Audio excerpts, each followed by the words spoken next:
Convidamos você para viajar conosco em uma nova direção. Começa agora.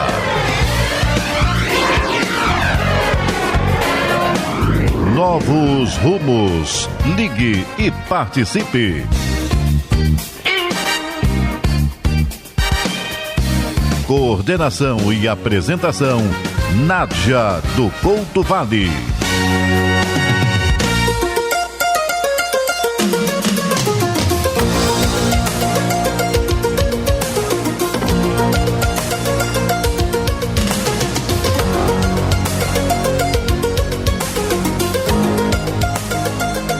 Alô, amigo ouvinte, está entrando no ar mais uma edição do seu programa Novos Rumos, de educação, de informação, cultura e prestação de serviços.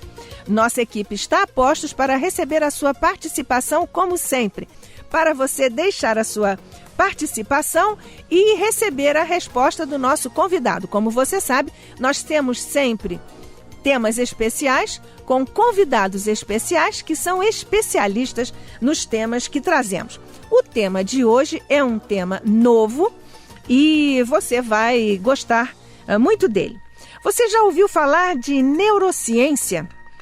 Nós temos conquistas ao longo dos tempos com Freud, com Jung e outros especialistas que desbravaram caminhos para a investigação da mente, do cérebro, agora particularmente no campo das neurociências.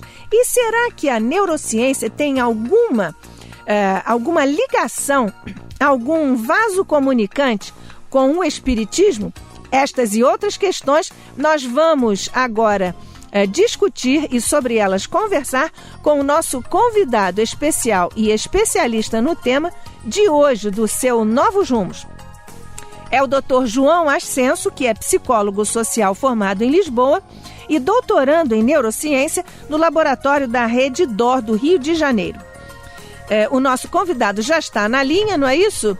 Dr. João Ascenso? Exatamente. Muito obrigada por aceitar nosso convite e estar aqui participando do Novos Rumos pela Rádio Rio de Janeiro, a emissora da Fraternidade. Eu que agradeço. João, toda vez que vem aqui os nossos convidados que têm atuação em uma área que não é assim tão comum, nós indagamos o que é isto que eles fazem. Então perguntamos a você, Dr. João Ascenso, o que é neurociência? Qual é o objetivo da neurociência? Em primeiro lugar, eu gostaria de dar um abraço a todos que estão nos ouvindo. É um prazer enorme estar aqui e agradecer o convite. Com relação à neurociência, a neurociência é uma área relativamente nova que reúne uma série de ciências multidisciplinares. A neurologia envolve a biologia molecular, a biologia celular, envolve também a parte computacional. Ou seja, são uma série de áreas cujo objetivo, direto ou indiretamente, é estudar e entender melhor o cérebro. E ela possui várias vertentes muito diferentes umas das outras. Por exemplo, a genética, pode ser estudada genética no cérebro, a parte genética.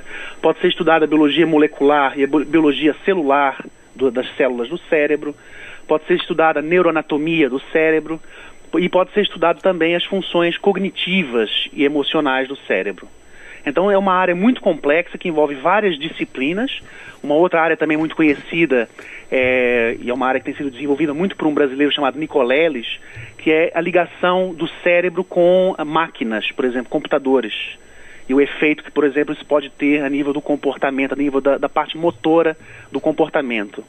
Então é uma gama enorme, é uma área muito ampla de conhecimento, até porque o cérebro é uma área muito pouco conhecida na história, né?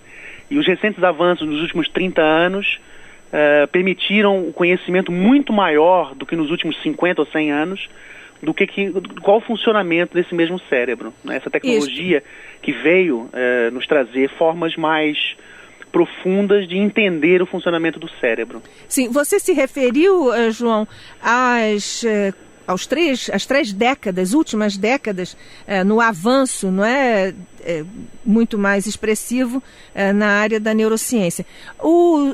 A década de 90 foi chamada década do cérebro. Foi na década de 90 que vieram à tona as pesquisas mais significativas?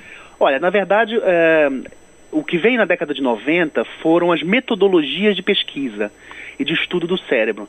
Essas tecnologias, sobretudo, por exemplo, a física médica, a física aplicada ao conhecimento do cérebro com a ressonância magnética funcional, o SPECT e outras tecnologias permitiram que nós tivéssemos um conhecimento, que a neurociência desse um grande salto no conhecimento do cérebro. Não só também a nível da neuroimagem, ressonância magnética funcional, SPECT e outras tecnologias da física aplicada ao estudo do cérebro, mas também a biologia molecular, biologia celular, a biologia molecular e também a genética, que também é uma área muito recente de avanço, né, nos últimos anos. Então, basicamente, a gente pode dizer que as três grandes áreas são a física, aplicada ao estudo do cérebro, através da ressonância magnética funcional, do SPECT e de outras tecnologias. A biologia, portanto, a biologia celular e também a biologia molecular, né, e também a genética. São os três grandes campos em que houve um grande avanço na neurociência. Isso. Agora, João Ascenso, nessa linha de seu raciocínio, você aí já se reportou a neurociência cognitiva e comportamental. Ela é uma subdivisão da neurociência? Exatamente. A neurociência cognitiva e comportamental, ela deu uma grande explosão exatamente no início da década de 90 por causa da ressonância magnética funcional. A ressonância magnética funcional, ela permite um conhecimento muito mais aprofundado de associação entre um pensamento, um tipo de cognição ou pensamento ou emoção e a sua respectiva ativação cerebral. Então isso foi uma coisa que é uma metodologia, que é a ressonância magnética funcional, deu origem a um aumento, embora a psicologia cognitiva já existisse, experimental existisse nesse século XX todo, a parte da sua correlação com as regiões específicas do cérebro emergiu, sobretudo, mais ou menos na década de 80, finais da década de 80, e deu um grande boom na década de 90, com o aparecimento da ressonância magnética funcional. Isso. Ela permite, por exemplo, só para os ouvintes terem noção, eu pedir às pessoas que estão em experimentos fazerem um pensamento específico a pedido do experimentador, e ao mesmo tempo é mapeado no cérebro qual a região do cérebro que está sendo ativada naquele mesmo momento. Então isso permite a gente entender a correlação, que é a associação entre uma ação, entre um pensamento e uma ativação do cérebro. Isso. Qual é a região que está funcionando naquele momento. Isso. Então vamos trocar isso em miúdos um pouquinho para o nosso ouvinte, claro, que deve estar pensando assim, mas como é que se faz isso? A pessoa vai para onde? Para o laboratório, fica numa sala, colocam eletrodos na cabeça da pessoa, ela entra naquele aparelho imenso. Uhum. Como é que se dá isso? E depois, fala-se com o paciente ou com o sujeito da pesquisa? Como é que faz isso? Na verdade, quando nós estamos a falar vamos nos cingir sobretudo da ressonância magnética funcional. Sim. Algumas pessoas já tiveram a oportunidade de fazer um exame clínico ao cérebro, que se chama um exame de ressonância magnética, né? Sim. A palavra mais comum é ressonância. Fiz uma ressonância.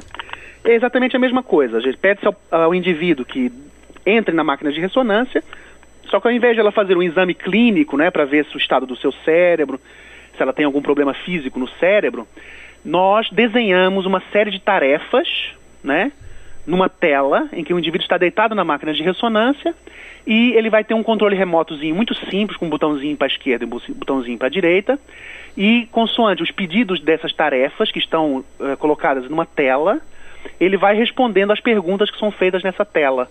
Sim. No momento em que ele vai tomando essas decisões e que vai lendo a tela e respondendo aos pedidos que são feitos através da tela, ao mesmo tempo vai sendo tirada a imagiologia cerebral dela no momento em que ela está fazendo essa tarefa. Para o nosso ouvinte entender melhor, talvez, é como se vocês fossem tirando uma foto do que vai acontecendo ali. Exatamente. Não é isso? No conjunto do cérebro, como se fosse um mapa. Exatamente. Não é? A imagiologia cerebral, que é uma telinha do cérebro, é uma representação gráfica do cérebro, não é? Isso. Que é feita no computador enquanto o indivíduo está dentro da máquina de ressonância. E à medida que ele vai fazendo as tarefas, essa representação gráfica, que é uma espécie de um cérebrozinho todo bonitinho, eu acho que isso apareceu muito na televisão. Sim. Por exemplo, no Fantástico, no Globo Repórter. E emerge mais uma região, por exemplo, vermelha, que é considerada a região mais intensamente ativada no momento daquela tarefa. Sim. E aí isso permite que nós sejamos capazes, depois com estudos estatísticos mais sofisticados e com aquela representação gráfica, saber exatamente quais são as regiões que estão sendo ativadas especificamente naquelas tarefas que nos interessam, de acordo com os objetivos do estudo que nós estamos fazendo. Cada experimento tem um conjunto de objetivos, não é? Isso. De tarefas específicas, que é para nós aprendermos com o indivíduo qual a região do cérebro que está sendo ativada no momento daquelas tarefas. Isso. O nosso ouvinte, provavelmente, o Dr. João Ascenso, deve estar pensando assim, mas será que uma mesma tarefa ou uma mesma pergunta pode ativar, ou entre aspas, colorir mais de uma parte, mais de uma região do cérebro? Isso é possível? Pode. Na verdade, não existe uma ativação cerebral só numa região. Não existem... O cérebro é um conjunto nervoso de tantas associações que nós não podemos dissociar uma região da outra. Só que se nós fizermos estudos experimentais relativamente bem desenhados, nós conseguimos saber quais são as regiões específicas do cérebro que são mais fortemente ativadas. Normalmente, quando nós fazemos uma tarefa complexa, por exemplo, pensar em alguma coisa, vamos supor que a gente peça para o indivíduo tomar uma decisão se ele vai doar para uma organização de caridade ou não, né? Isso parece que é uma coisa simples, mas do ponto de vista cerebral, é uma atividade muito complexa. Então ela ativa uma série de regiões. Só que umas regiões ativam mais intensamente do que outras. Isso permite com que a gente vá aprendendo quais são as regiões mais intensamente ativadas e tirando algumas ilações de entender por que aquelas regiões são mais intensamente ativadas. E aí começamos a desenhar mais ou menos inferências sobre, olha, aquela região é mais responsável por isso, outra região é mais responsável por aquilo, a emoção, por exemplo, de raiva é mais associada a esta região, a emoção de egoísmo, compaixão é mais associada a essa região, e assim sucessivamente. Né? Isso então nos permite ir aprendendo com as tarefas que os indivíduos fazem na máquina, quais são as funções, quais são as regiões cerebrais associadas a essas tarefas. Isto. Tarefa é responder a uma pergunta, por exemplo. Não é isso? É um termo genérico que você, como pesquisador, está usando, não é isso? Exatamente. Tarefas são perguntinhas que são feitas nas telas. Isso. A gente pede para ele tomar decisões. O que você faz aqui, o que você faz ali. E aí ele tem que responder naquele controlezinho remoto, dentro da máquina de ressonância.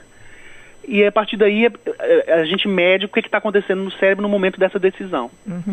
Ô, João Ascenso, os especialistas na área de criminologia sempre estiveram às voltas com a mentira, não é isso, dos depoentes e máquinas de detectores de mentiras. Uhum. Você diria que agora a ressonância magnética funcional poderia trazer ou levar uma metodologia mais eficaz para essa área? Olha, existem muitas pesquisas sendo desenvolvidas nesse campo, no campo da criminologia. Existe um projeto, por exemplo, desenvolvido na Universidade de Chicago, cujo objetivo, existe até vários pesquisadores, um deles é o John Cacioppo, na Universidade de Chicago, cujo objetivo é desenvolver a aplicação da tecnologia, não só de ressonância, mas de outras metodologias neurocientíficas, para encontrar critérios biológicos de mentira e não mentira, né? Isto. Basicamente, ainda esses avanços ainda não são consolidados, não se pode dizer hoje que existe um detector de mentiras perfeito, digamos assim, mas claramente, pela velocidade do avanço da pesquisa, estou-me a lembrar, por exemplo, da Carnegie Mellon, a Universidade de Carnegie Mellon também já tem desenvolvido, até publicou um artigo numa revista importante sobre isso, que, por exemplo, eles expuseram uma série de fotografias para a pessoa. Sim. E a própria máquina foi capaz de detectar os sinais cerebrais do indivíduo e ela sabia qual a foto que o indivíduo tinha escolhido. Sim.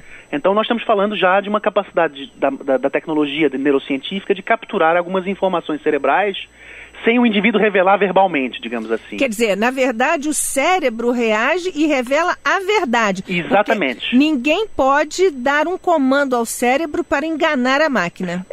Poder dar comando dá, mas a máquina tenderá a detectar isso. Mas esses estudos, gostaria só de frisar que eles ainda não estão definitivos. Não fecharam eles as estão conclusões. Em avanço, existe já algum avanço. Esse avanço foi muito importante na Universidade de Carnegie Mellon. Realmente, uma máquina ser capaz de detectar qual foi a foto que você escolheu, realmente já indica algum avanço muito grande. Um avanço muito expressivo, né? Exatamente. Então, a tendência nos próximos 10 anos, diria eu, é que realmente teremos uma máquina que que impedirá as pessoas de mentir. Porque bom, o cérebro vai avançar nisso. Isto. Vai detectar isso. Isso. João, o Paixão da Taquara, um abraço grande para você, Paixão. Ele diz, gostaria de saber o novo processo da ressonância magnética e se isso emite resultados imediatos. E se esse processo já está sendo utilizado no Rio. Olha, no nosso laboratório da Rede D'Or, existia uma dificuldade, que é uma dificuldade típica de todos os laboratórios, que é, normalmente, a imagem ela não era feita em tempo real. E o nosso laboratório, que é liderado pelo Dr. Jorge Malneto, que tem investido bastante... Que é um pioneiro nessa área, né? É um pioneiro nessa área, sobretudo na área aplicada à neurociência moral, sim, no estudo da moralidade no cérebro. Ele está trabalhando muito novas metodologias de captação da neuroimagem em tempo real. O que é porque normalmente a maior parte dos estudos que são rodados, inclusive alguns que eu vou mencionar hoje, ela não captura a imagem, ou seja, a ativação ela não é feita em tempo real. É feita depois de uma série de estudos estatísticos muito pesados e muito complexos, por físicos e por estatísticos, né? Sim. E depois fazem inferências da ativação que foi feita. Mas essa nova metodologia, ela permite capturar a ativação em tempo real, ou seja, no momento que o indivíduo está pensando, está ativando, ativa, está desativa. Registrando. Isso permite saber um pouquinho melhor a dinâmica de ativação e de desativação de uma forma muito mais precisa em comparação com a metodologia imediatamente anterior que existia e que está difundida no mundo inteiro, inclusive no nosso laboratório, né? Isso, no Rio de Janeiro. Exatamente. O Luiz da Ilha, abraço para você, Luiz. Não sei se respondi a questão do colega, mas espero ter respondido. Eu acho que sim. Eu acho que sim. Você, inclusive, já respondeu que é no Rio e se emite resultados imediatos. Respondeu, exatamente. Não é, Paixão? Um abraço para você, outro. Luiz da Ilha, outro abraço para você. Indaga o Luiz, João, é ideia pervertida considerar que o cérebro humano é um órgão para pensar? Olha, essa é uma pergunta bem difícil de responder. Na verdade, eu vou lhe dizer que do ponto de vista científico, ninguém sabe. Porque as pessoas que são materialistas, digamos assim, basicamente esses estudos, eu vou explicar de uma forma mais técnica para nós entendermos. Eles são estudos de correlação, que é a associação entre a ativação e uma determinada função do cérebro. Os estudos de correlação, estuda os níveis de associação entre uma tarefa mental e uma ativação cerebral, não nos leva a concluir relações de causa e efeito. Do ponto de vista científico, nós não podemos dizer que é o cérebro que gera o pensamento, mas também não temos informação para dizer que é o pensamento que gera a ativação do cérebro. Ou seja, estritamente científico, nós não temos forma de saber o que causa o quê. Sim. Nós poderíamos dizer que o materialista diria que é o cérebro que produz o pensamento. Mas aí não é uma informação científica, é uma informação da formação do cientista e da filosofia da ciência. Porque os filósofos, toda a ciência tradicional, ela parte do princípio filosófico, da filosofia da ciência, de que é o cérebro que produz um determinado efeito na mente. Por outro lado, os espiritualistas, aqueles que acreditam que é a mente que atua sobre o cérebro, eles acham que é a mente realmente que está produzindo aquele efeito no cérebro. Sim. Mas a verdade é que do ponto de vista científico ninguém sabe. Porque os estudos não são estudos de relação de causa e efeito, mas são correlações. Sabe-se que do ponto de vista estatístico as correlações só indicam associações entre duas variáveis, mas não se sabe o que causa o quê. Portanto, cientificamente ninguém sabe. É claro que depois existem vários posicionamentos em relação a isso, né? No qual eu tenho um posicionamento, outras pessoas podem ter outros. Tá bom. Obrigada, João. O Paixão da Taquara, outro abraço para você. Responde o Paixão, hein? Estou satisfeito com o resultado das minhas perguntas e agradeço muito. Eu é que agradeço, então, Paixão. Grande abraço. Viu? Respondeu. Obrigado. Obrigado, Paixão. Então, vamos lá. A Mary Leal, de Campo Grande, um abraço para você. Ela está perguntando, ô João, está até querendo aqui, está dando um depoimento, dizendo que o cérebro realmente capta tudo. Ela entrou em coma 10 anos atrás e depois então ela via tudo que se passava à sua volta e depois que voltou ao normal contou tudo que havia visto e conferiu que tinha sido verdade. O cérebro realmente capta tudo, diz ela. E ela está aqui nos cumprimentando pelo programa, mandando abraços. Mary Leal, muito obrigada, querida. Um abraço para você também. Um abraço para você, Mary. Bem, então, João, vamos seguindo. Posso só fazer um comentário rápido sobre isso? Por favor. Bom, o que ela teve, cientificamente falando, foi aquilo que se chama uma experiência quase morte. Sim. Depois, no final da nossa conversa de hoje, na entrevista, a gente vai falar um pouquinho sobre qual é o estado da pesquisa em experiência quase morte. Só para dizer aos ouvintes que já existe pesquisa científica de experiência quase morte, experimentalmente controlada, especialmente liderada pelo Dr. Bruce Greyson, na Universidade da Virgínia. Bruce Greyson. Bruce Greyson, tá. Que ele é um psicólogo. Sim. E ele está publicando agora um livro na Associação Americana de Psicologia, vai sair agora em 2010, em que ele faz uma síntese de 25 anos de pesquisa científica sobre experiência quase morte. E ele não é religioso. Sim. Então vamos seguindo, não é isso? Okay. Dá tempo de nós fazermos isso tudo. Exatamente. Não é, ouvinte? Vamos em frente juntos. Então, você mencionou, João, ainda há pouco, a psicologia experimental. Qual é a relação ou qual é a interface entre psicologia e psicologia experimental? Vem lá daquelas épocas do Wundt, não? Vem. Na verdade, o Wundt, ele queria estudar a intuição, né? O sonho do Wundt no século XIX era estudar a intuição. Mas, de fato, não havia método para estudar a intuição. Então, isso gerava um problema de metodologia, ou seja, como é que a gente vai estudar o cérebro, como é que a gente vai estudar a intuição. Então, a psicologia acabou por abandonar esse Wundt do século XIX e foi para uma metodologia mais científica do tradicional do século XX, imitando as ciências naturais, a física e outras. Sim. Então surgiu a psicologia experimental, as grandes universidades só trabalham com psicologia experimental, a Universidade de Oxford, a Universidade de Cambridge e outras. E a psicologia experimental, basicamente como o nome indica, todo o resultado do conhecimento produzido pela psicologia deve ser feito através de experimentos. O que são experimentos? São situações controladas para nós entendermos o que causa o quê. Quais são as relações de causa e efeito entre as coisas. Sem a psicologia experimental, não haveria forma de provar as teorias. Uhum. Na verdade, o Freud e o Jung foram teóricos, eles não foram psicólogos experimentais. E, paradoxalmente, eles impediram que o avanço da psicologia fosse mais rápido, porque eles não testaram as teorias deles. Só agora, mais tarde, muitos anos mais tarde, é que algumas das teorias têm sido testadas e algumas coisas que eles disseram eram verdade e outras que eles disseram eram mentira. Então, a psicologia experimental, ela permite o desenho de experimentos que permitem controlar o entendimento de determinadas variáveis em laboratório. Isso permite a gente tirar de uma forma mais segura a construção do conhecimento. Se você me perguntar qual é a ligação da psicologia experimental com a neurociência, é que a neurociência, sobretudo a imagiologia cerebral, que é aquela que nós trabalhamos no laboratório, nós desenhamos experimentos que depois são acoplados dentro da ressonância magnética funcional nas tarefinhas que eu falei. Isso. E isso permite que nós saibamos de uma forma controlada entendermos algumas coisas que nós possamos estar estudando. Por exemplo, as emoções, então a gente faz experimentos, ou valores, ou decisões morais, caridade, várias coisas que a gente possa fazer, a gente tem que desenhar um experimento para poder depois concluir que aquilo é verdade. Isso, nós vamos falar sobre isso mais especificamente daqui a pouquinho, né? Exatamente. Por enquanto, vamos perguntar a você, fala-se muito hoje do sistema de recompensa no cérebro.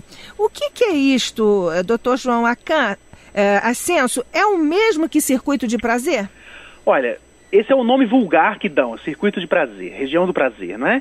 Isso. O sistema de recompensa no cérebro é aquilo que tecnicamente é uma região basal, mais ou menos no centro do cérebro, que se chama sistema mesolímbico.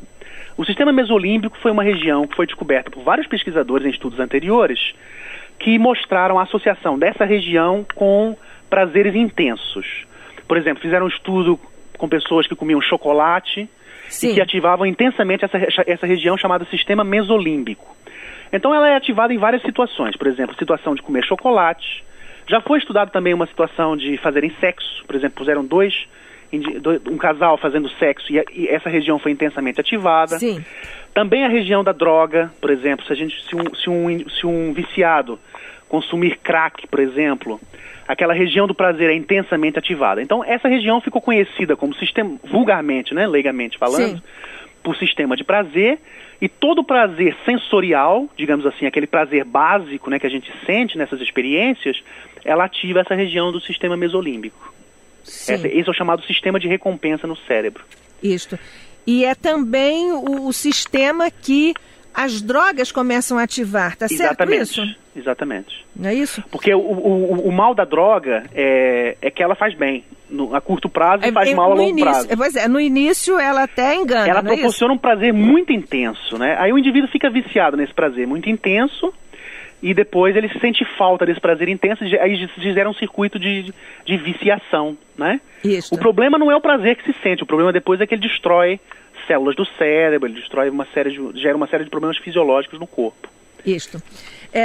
João, nós sabemos que você trabalha com as bases biológicas do comportamento moral, não é isso? Nos seus estudos e no seu trabalho desenvolvido aí com o seu orientador na sua pesquisa de doutorado. Quais são os componentes de moralidade estudados no cérebro, em termos de emoções, de sentimentos, decisões morais? Okay. É sobre isso que você nos está falando em última análise, não é isso? Ainda aqui no subtexto da sua fala. Na verdade, a maior parte dos trabalhos desenvolvidos e muito pioneiros no mundo foram desenvolvidos pelo Dr. Jorge Moll Neto, que é brasileiro. Ele é brasileiro, ele é carioca. Rio de Janeiro, não é isso? Ele fez o doutorado na Universidade de São Paulo, fez o pós-doutorado no Instituto Nacional de Saúde dos Estados Unidos e agora montou um laboratório privado de neurociência aqui no Rio de Janeiro, do qual ele é o meu orientador de doutorado.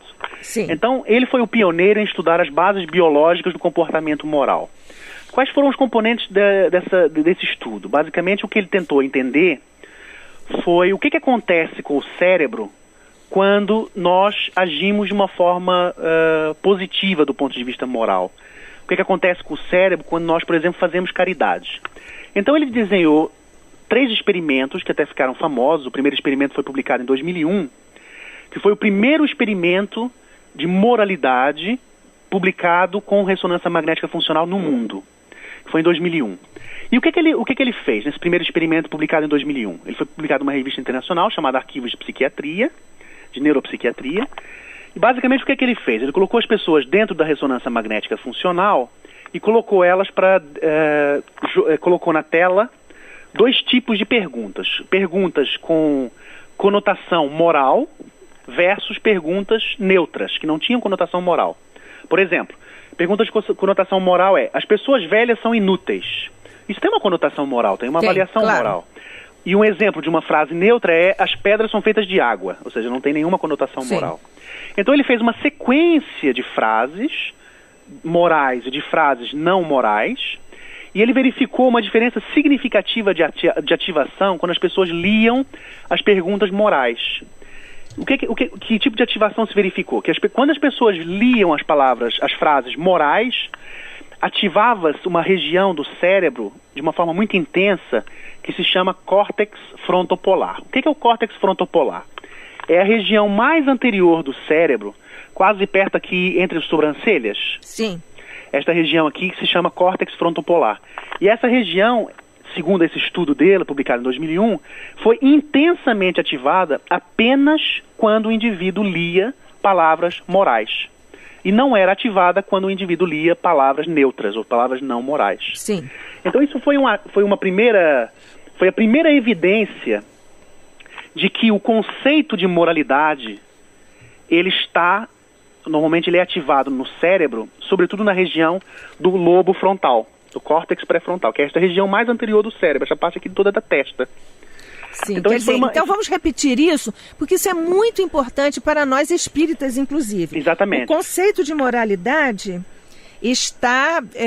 ela ativa a região mais frontal. Anterior do cérebro, o lobo frontal. Não é isso? O lobo frontal. Quer dizer, o lobo frontal ele é muito grande, né? Sim. Então é essa região específica do lobo frontal, chamado córtex frontopolar. Ou seja, quando nós fazemos... Que é a região da testa. Que é a região mais ou menos do centro da testa, mais ou menos. Sim. Só para as pessoas se situarem. Isso, exatamente. Então esse primeiro estudo demonstrou isso. Um segundo estudo que ele publicou também, em 2002, o Dr. Jorge Moll e vários colegas, inclusive alguns americanos e brasileiros, também publicou numa revista importante, americana. Ele verificou também, ele mostrou vários estímulos visuais, agora não eram frases, mas eram imagens. E o que ele verificou? Ele colocou 6 condições de imagens diferentes, ou seja, imagens de violação moral, por exemplo, agressões físicas, mostrou crianças abandonadas, nessa primeira condição. E nas outras condições, ele mostrou outro tipo de imagens que não estavam relacionadas com nada moral.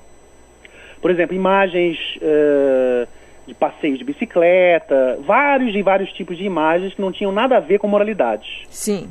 E o que ele verificou? Esses dados também mostraram que 2 regiões do córtex pré-frontal, que é essa parte do lobo frontal, essa parte da testa, são regiões críticas do julgamento moral, particularmente regiões orbital e medial do córtex pré-frontal.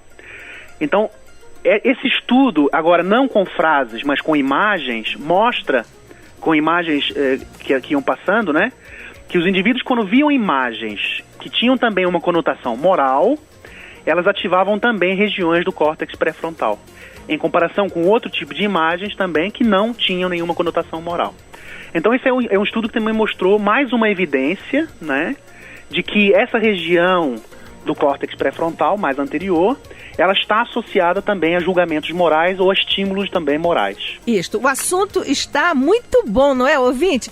E nós vamos continuar com ele depois do nosso breve intervalo. Nós vamos pedir ao nosso convidado, Dr. João Ascenso, psicólogo e especialista em neurociências, que continue na linha, por favor, durante o nosso breve intervalo. E nós, amigo ouvinte, voltamos já já. Você pode continuar a fazer suas perguntas ao nosso convidado, 33966969, e nós voltamos já já. Fique conosco, vai valer a pena. Você está vendo, né? Até já. Continue participando. Está no ar. Novos rumos.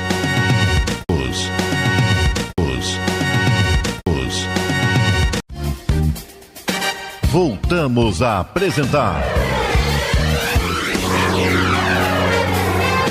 Novos Rumos. Ligue e participe.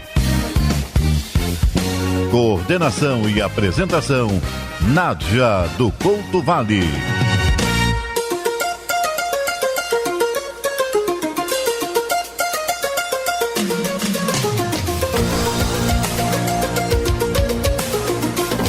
Amigo ouvinte, estamos de volta do nosso breve intervalo. O programa, como você sabe, é Novos Rumos aqui pela Rádio Rio de Janeiro, a emissora da Fraternidade 1400 AM. O tema, neurociência, moralidade e espiritismo. O convidado especial e especialista, Dr. João Ascenso, psicólogo social, doutorando em neurociências. Carlos de Rocha Miranda, um abraço para você, meu amigo. Você pode novamente telefonar e deixar um contato? Obrigada. Um abraço para você. Vamos continuar então, João Ascenso? Vamos. Então vamos lá. Atualmente, no laboratório, estão sendo desenvolvidos alguns estudos, não é isso? A sua tese de doutorado, por exemplo, é um deles. Você podia nos falar a esse respeito? Eu poderia só mencionar, então, o terceiro estudo que faltou mencionar? Por favor, mais importante. Por favor. O terceiro estudo, que foi feito pelo Dr. Jorge Moll Neto, foi feito em 2006, nos Estados Unidos, e ele teve um achado muito importante, mesmo do ponto de vista da confirmação espiritual. E é aí que entra a ligação entre neurociência e espiritualidade. Ele criou uma situação em que colocou os indivíduos na ressonância magnética funcional e colocou eles em 3 condições. Cada indivíduo tinha que responder a 3 condições. A primeira condição era a condição de recompensa monetária. Basicamente se perguntava às pessoas o seguinte: você quer receber dinheiro? Sim ou não? E aí a maior parte das pessoas responderam que sim, naturalmente, né? Sim. E ao responderem que sim, um achado muito interessante é que o sistema de recompensa no cérebro foi intensamente ativado. O que significa que quando nós recebemos dinheiro, nós sentimos prazer fisiológico, que é muito interessante. Na segunda condição, ele colocou a possibilidade de decisão de os indivíduos doarem ou não para uma organização de caridade. Você quer doar para uma organização de caridade? Sim ou não? Só que nessa situação, a doação era falsa. O indivíduo poderia dizer que sim, mas ela não teria que desembolsar dinheiro verdadeiro. E o achado dessa condição foi interessante, que é, no momento em que o indivíduo decidia doar dinheiro, mesmo não sendo uma doação verdadeira, ativava-se intensamente também o sistema de recompensa no cérebro. O que significa que, mesmo uma doação virtual, não seja verdadeira, ela ativa o sistema de recompensa cerebral. o que é um achado incrível. Foi uma que coisa é o sistema mesolímbico. É o sistema mesolímbico, exatamente, Isso. aquela zona do prazer que nós falamos há pouco. Isso, ainda há pouco. E na terceira condição, ele fez aquilo que ele chamou de condição de doação custosa. Ou seja, fez a mesma pergunta que na condição anterior, e os indivíduos que dissessem que sim, teriam mesmo que desembolsar dinheiro. Aí era dinheiro para valer mesmo, as pessoas que dissessem que sim, teriam que doar. E aí foi o achado mais interessante, que as pessoas que disseram que sim, que queriam doar para organizações de caridade, elas ativaram intensamente o córtex pré-frontal anterior, que é aquela região do córtex frontopolar que nós mencionamos nos outros dois ainda estudos. Pouco. Isso. Então significa o quê? Qual é a conclusão desse estudo?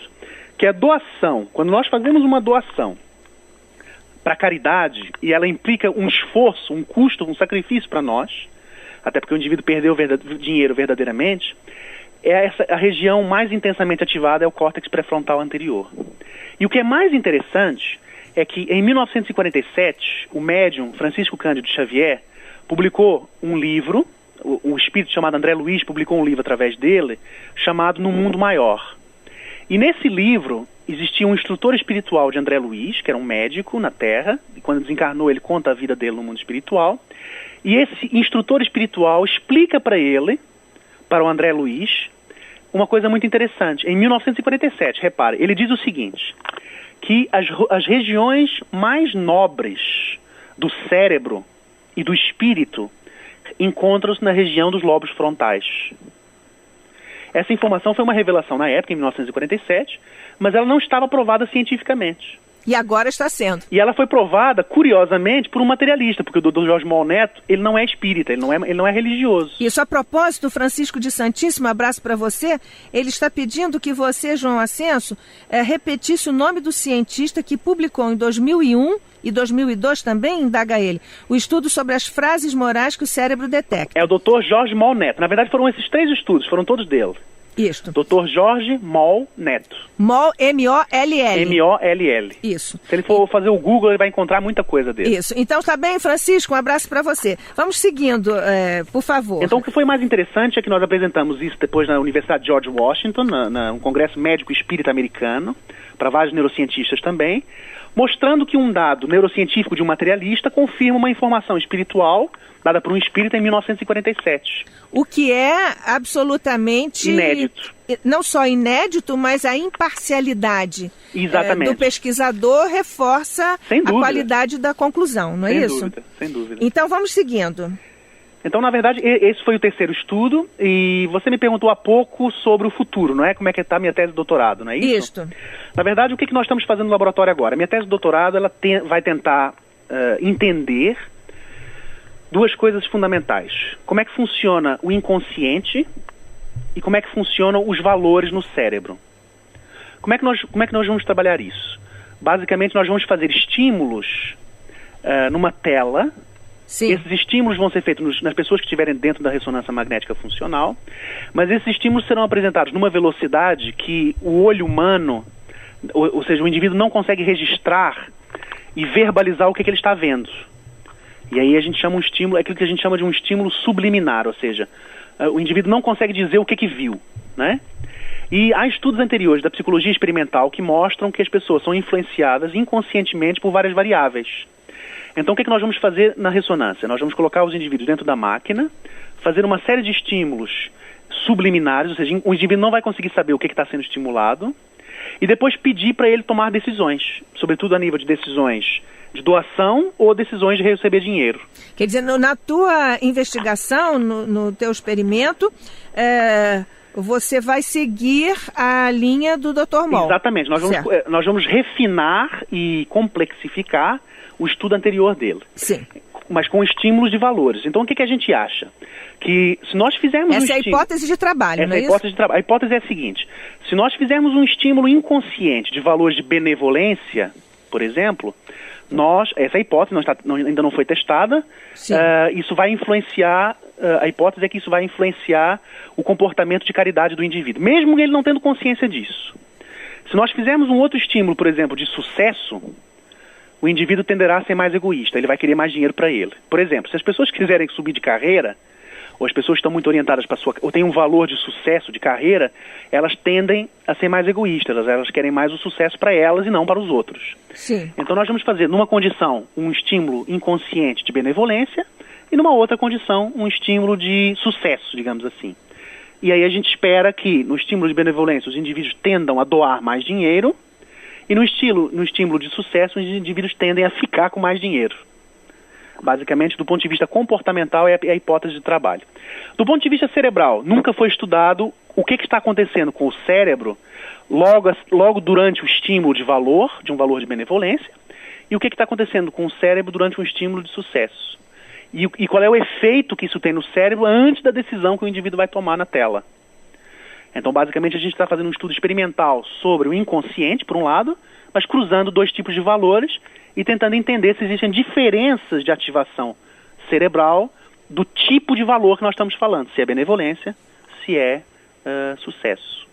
Isso. A esse propósito, João Ascenso, eu acho que não está no escopo do seu estudo, mas existem estudos hoje em algum laboratório e com algum pesquisador a respeito da realidade do inconsciente?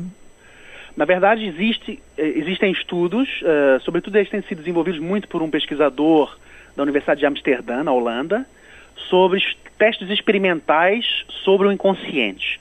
Então ele criou a chamada teoria do inconsciente.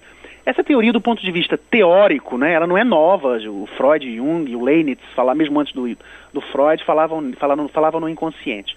Mas a questão é que esses psicólogos e psicanalistas, eles não eram pesquisadores experimentais. E o que ele tem demonstrado? Por exemplo, ele colocou duas condições, ele fez vários estímulos, não com neurociência, mas com psicologia, em que parte dos indivíduos foram submetidos a estímulos inconscientes, ou foram obrigados a tomar decisões com base no inconsciente. A outra parte de indivíduos foi submetida a tomar decisões do consciente. E o que ele verificou é que, por exemplo, para decisões mais complexas, as decisões baseadas na informação inconsciente são melhores do que as decisões baseadas na informação consciente. Sim. O que é esse estudo também foi publicado na Science, né, que é a maior revista de ciência. Isso. E foi um achado incrível. Ele, neste momento, tem ganho todos os prêmios de pesquisa que nós possamos imaginar, porque ele tem revelado uma nova faceta da importância que nós devemos dar ao inconsciente antes de tomarmos as nossas decisões. Perfeito. Dr. João Ascenso, nós temos aqui muitas participações dos nossos ouvintes. Eu ainda quero lhe perguntar a respeito das possibilidades de aplicação dessa questão ao campo da educação, que é uma questão importantíssima. Quero lhe perguntar, junto com o Expedito de Bom Sucesso, abraço para você, Expedito, ele pergunta, afinal, quem comanda o cérebro não é o espírito? Eu ia lhe perguntar, a neurociência já demonstrou a diferença entre mente e cérebro? Ok, foi como eu disse há pouco. O Expedito também está dizendo que está muito elucidativo o programa, está agradecendo por nós existirmos e nós a você, Expedito, que está sempre conosco. Ele fala ainda da glândula pineal, mas acho que isso vai ficar para a próxima vez, não é? É muita coisa para pouco tempo. Pois né? E nós temos muitos ouvintes aqui para você conversar com eles. Ok. Bom, em relação à questão da mente e cérebro, foi como eu disse há pouco. Do ponto de vista científico, a resposta é não. Não é o espírito que comanda o cérebro, porque não se sabe. Não existe uma prova científica de que é o espírito que comanda o cérebro, por causa do tipo de estudos que nós estamos falando. Por exemplo, a ressonância magnética funcional faz estudos de correlação, não faz estudos de causa-efeito. A única corrente de pesquisa que possivelmente no futuro vai provar uma relação de causa-efeito, e que nós consideramos como uma corrente promissora no estudo da relação entre mente e cérebro, é a corrente do Dr. Bruce Greyson na Universidade da Virgínia, que é através da chamada experiência quase-morte e a experiência fora do corpo. E é ele que vai lançar agora o Exatamente, livro, está sendo publicado pela Associação Americana de Psicologia. E olha, gente, a Associação Americana de Psicologia é muito rígida com relação à qualidade técnica da ciência. Sim. Então, para eles estarem publicando é porque a qualidade científica é muito boa. Isso. E eles não têm nenhuma ligação com religião. Perfeito. João Ascenso, vamos correr, porque nós estamos aqui com muitas participações. Desculpe aí a interrupção. Okay. Luiz da Ilha, outra vez, outro abraço. Interessado em decifrar os enigmas do comportamento humano, Kardec indagou os benfeitores espirituais, como nós encontramos lá em O Livro dos Espíritos, questão 621, onde está escrita a lei de Deus na consciência. Então, responderam, ele está perguntando, a consciência, então, é um estágio elevado do cérebro? Não, exatamente, não é, João? Na verdade, o que acontece? Os estudos sobre a consciência, a psicologia e a neurociência estudam várias coisas. Cognição, emoção, consciência e comportamento são as grandes áreas de estudo. A área da consciência é a área mais atrasada do ponto de vista científico. E como eu disse, a chamada consciência extracerebral, que é exatamente o estudo de como a consciência adquire informações, estando o cérebro num estado físico em que não poderia adquirir essas informações. Por exemplo, um estado de experiência fora do corpo, um estado de experiência quase morte, que a nossa amiga há pouco mencionou, isso, com relação, por exemplo, a um estado de coma, o cérebro não poderia registrar aquelas informações, porque ela estava num estado de coma. E a Ernestina também fez esse depoimento. Exatamente. Então, isso significa o quê? Que deixa eu só passar aqui a participação da Ernestina. Ela disse que fez uma cirurgia, todos os que operavam acordavam às 14 horas, ela só acordou às 19, não estava dormindo porque escutava tudo que se passava. E o médico disse, cuidado com ela que ela está dormindo muito. Ela queria falar, mas não conseguia. É a mesma coisa, não é? Exatamente. Significa que o cérebro, do ponto de vista físico, ele não poderia capturar essas informações. Então o Dr. Bruce Grayson, o Dr. Peter Fenwick, do King's College, da Universidade de Londres, e outros pesquisadores, eles têm bolsas de pesquisa, são neurocientistas e psicólogos, que estudam a experiência quase-morte do ponto de vista experimental e científico. E isso permite, provando a existência da mente, porque não era possível no momento em que o cérebro estava inoperante, digamos assim, sem funcionar, os indivíduos terem adquirido essas mesmas informações. Isto. A Nilzete de Sulacap, parabéns, o programa está maravilhoso. Obrigada, Nilzete, um abraço para você. O nosso convidado é muito especial mesmo, não é, ô João? Ângela do Rio Bonito, abraço para você também. Ela diz, o programa está ótimo, João. Fico feliz de me doar para as pessoas que precisam. Ajudo quando posso. Então, o cérebro dela fica lá ativando as regiões, não é isso? Regiões do prazer, né? Exatamente. A Jaidete de Nilópolis, um abraço para você, Jaidete. Ela diz que ela quer conseguir a entrevista do Dr. João Ascenso. Jaidete, como você sabe, a Rádio Rio de Janeiro não faz esse tipo de providência. Mas o programa tem uma reprise domingo, às 22 horas. Você ligue seu radinho e grave, Jaidete. Lamentavelmente, é o que podemos fazer no momento. Um abraço para você e obrigada pela sua participação. A Sueli de Pavuna, outro abraço para você também. O programa está maravilhoso. O doutor pode deixar o telefone do Instituto? Hein, João? Infelizmente não tem aqui à mão. Mas se quiserem fazer o Google do Instituto DOR... tá bem. Então, pelo Google, Sueli, você acessa o Instituto DOR. Se quiserem mandar um e-mail para mim, eu aceito e-mails. Se tiverem então diga seu e-mail. É ascenso.joão... Ascenso, A-S-C-E-N-S-O. Exatamente. A-S-C-E-N-S-O. .joão@gmail.com. Isso. Então, seguindo, rapidamente temos que correr. O Joaquim da Usina parabeniza o programa e a entrevista. Muito obrigada. Gostaria de saber se a neurociência pode ajudar no diagnóstico de perda de visão. Pode, Pode, João? Com certeza que sim. Porque o córtex visual é uma das regiões, sobretudo o lobo occipital, das regiões mais importantes, mais estudadas do ponto de vista da ressonância. Isso. Do ponto de vista da ressonância magnética, ela, se for um problema cerebral, ela pode diagnosticar, sim. Depende da origem do problema, não é? Se for uma origem cerebral, um problema no cérebro, responsável pela captura de luz e de visão, ou seja, se a origem for um problema no cérebro, possivelmente a ressonância capturará esse problema. Sim. Mas não necessariamente, dependendo do tipo de problema que estamos falando, né? Isso, nós vamos passar muito rapidamente aqui, porque ainda queria que você falasse um pouco sobre a aplicabilidade à área da educação, mas nós estamos estourando o tempo. Terezinha de Magé, um abraço para você. Ela gostaria que nós explicássemos, você explicasse, João Ascenso, o que é morte clínica. Ela diz que fez uma cirurgia e disseram que ela teve morte clínica, só que via tudo o que estava acontecendo. Está nos mandando abraços que nós morte clínica agradecemos e retribuímos. A morte clínica é exatamente aquela situação que nós mencionamos, que é estudada em experiência quase morte, é que clinicamente o cérebro não pode receber informações, ou porque ele está em coma, ou porque ele está inoperante de alguma maneira, né? Isso. Então, quando a pessoa adquire uma informação, naquele momento, por exemplo, é muito comum as pessoas registrarem, verem, por exemplo, os médicos, verem a sala de operação no momento da operação. E no momento da operação, por exemplo, o indivíduo está cerebralmente, do ponto de vista cerebral, inoperante. Então isso significa que a experiência fora do corpo, a experiência quase morte, que existe uma realidade. Existe uma consciência, uma memória, uma inteligência que está fora do cérebro, porque o cérebro naquele momento não está funcionando. Isso. Um abraço para você, outro abraço para você, Mônica de Alcântara, um abraço correndo, João.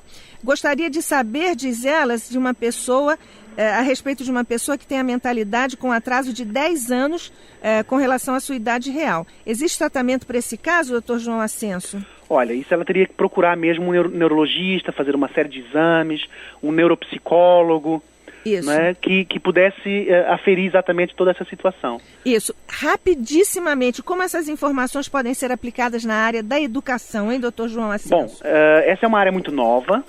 Basicamente, a questão da aplicação na educação se nós entendermos quais são as ativações do cérebro e o seu efeito no comportamento, nós podemos fazer uma série de estímulos educacionais focalizados na ativação dessas regiões cerebrais e até enstartar ou ligar ou reforçar determinados sentimentos, determinadas emoções. Perfeito. Determinados valores, por exemplo. Se nós descobrirmos, por exemplo, que a benevolência, mesmo inconscientemente, faz com que as pessoas tenham comportamentos mais altruístas, de maior caridade, significa que do ponto de vista educacional nós temos que ter muito cuidado com os estímulos que nós temos. Isto. Então está bem. Esse é o grande potencial de aplicação na educação. Na educação. Sobretudo a educação moral dentro das escolas. Isto, perfeito. Dr. João Ascenso, psicólogo social, doutorando em neurociências pelo laboratório da Rede Dora aqui do Rio de Janeiro, nós agradecemos a sua participação, as informações que trouxe nessa área de ponta, que é a neurociência e, sobretudo, com essa aplicação no campo da moralidade que tem, então, essa relação com a doutrina espírita. Nós é que agradecemos muito, foi um prazer enorme e um abraço muito grande para todos os ouvintes. Muito obrigada. O Luiz da Ilha voltou a ligar. Ivan, não deu tempo, ele fala sobre aquelas questões das notas musicais, dos 5 sentidos, uma reportagem que apareceu em um programa de grande audiência, e a Zineida de Vaz Lobo, que também deu um depoimento. Então, nós estamos terminando o nosso programa. Mais uma vez, obrigada, João. Eu que agradeço. Ascenso. Muito obrigado. Um grande abraço. Muito obrigada. Amigo ouvinte, nós estamos encerrando mais esta edição do seu programa de Educação, Cultura e Prestação de Serviços Novos Rumos. E você ajudou a construir o nosso programa, pelo que lhe agradecemos muito. Tenha um grande abraço, receba um grande abraço, tenha uma linda semana, uma linda quinzena para você. Até o nosso próximo encontro, se Deus quiser.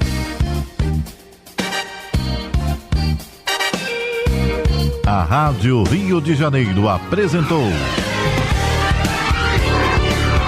Novos Rumos.